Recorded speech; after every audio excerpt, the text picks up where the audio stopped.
Good day everyone and welcome to another video of Mr. Fankedo Solutions. Usually we have been doing video of mathematics, but today we're going to go into a whole new dimension. It's still science, and today we're going to be talking about science, physics.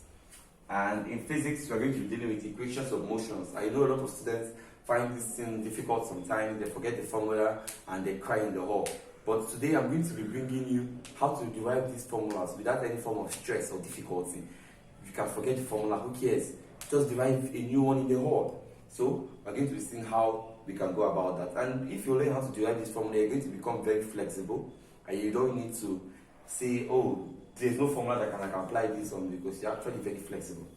Okay, so before we go into that, I'd like to show some parameters we're going to be using. Okay, so we have the first parameter, u0, okay, or for those in the university which the lecturers like to be complex, they like using b0, and we call it the initial velocity. And then we have v, just v.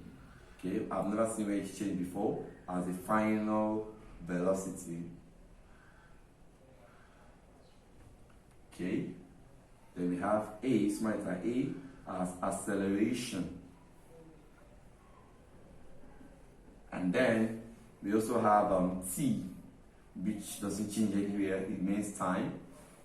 And we have s, which we use to represent distance. Note, this is equations of motion for horizontal distances, and we're going to be later delving into vertical distances, where we'll talk about projectiles and the likes, but let's deal with horizontal distances. Now, the first equation of motion is gotten from a very simple concept. Now let us go straight to the definition of acceleration. Acceleration is defined as a change of velocity with time. Let's assume you have an initial velocity, and then you get to a final velocity, and then that change that happens with time. So and change is the velocity over the time. So we're going to be doing that. So we're going to have that acceleration, which is a, is going to be the change in velocity. So we're going to be having the initial velocity minus, let me stick with you, the final velocity minus the initial velocity over the time. That was a mistake, sorry. So what we're going to do here is to cross multiply. If you cross multiply, you have v, this over 1, so v minus u, you get to multiply by 1, and is equals to 80. You're going to have v minus u equals 80. So let's take v over to the other side. When it goes over to the other side, it changes the sign from minus to plus. So v becomes u, which is now plus 80. And simply put, we have our first equation of motion for horizontal motion.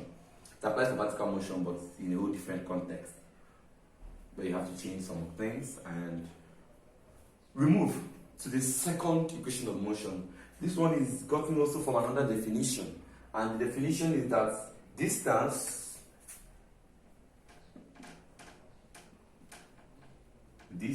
is equals to an average speed, average velocity, let's use average velocity to be consistent, times time. Basically, you can use displacement to replace distance, but I choose to be consistent, I use distance, and to be consistent, I use velocity. Okay, so the distance. So now, if you understand the principle of average simply has to do with adding a group of data and then dividing by the number of data you added. So you are going to be having two velocity, the initial and the final.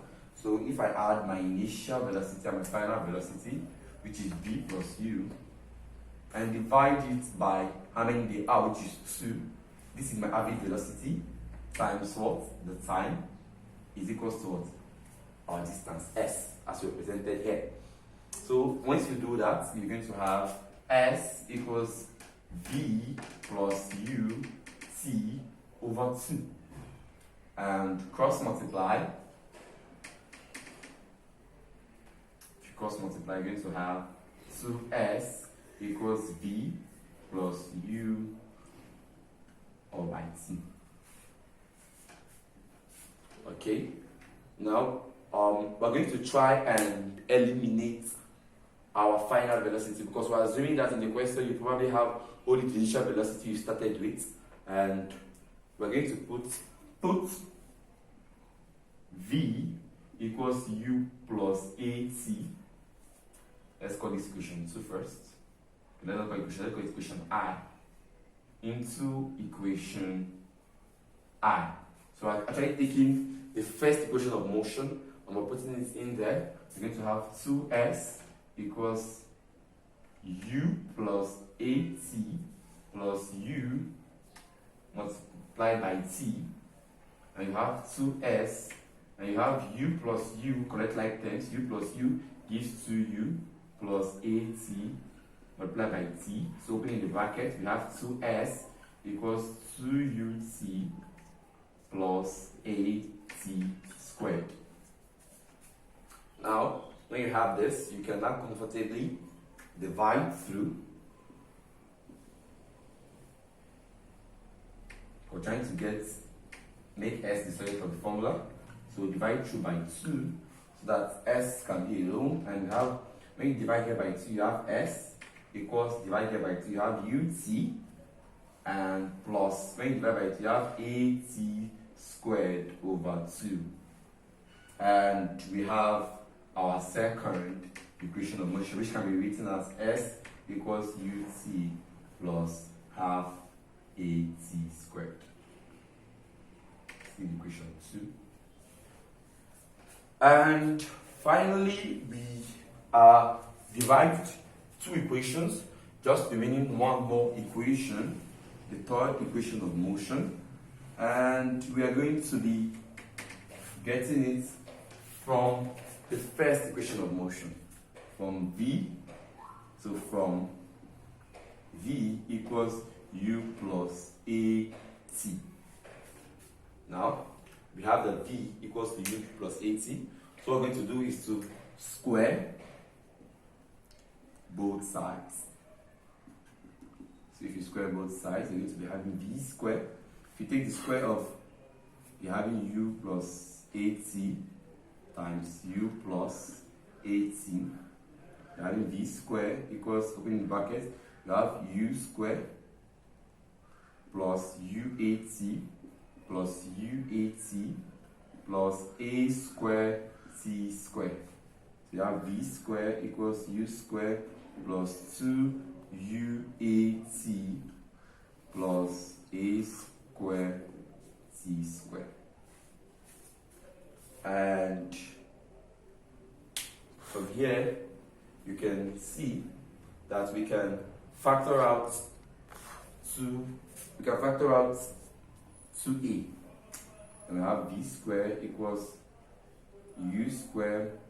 When you factor out 2a, you have ut plus, when a comes out, a will remain t squared, because this doesn't have 2, it's going to be divided by 2. And if somebody has a sharp eyes like me, he would see that this in this bracket is similar to this. And we said that s is equal to ut plus 80 squared over 2.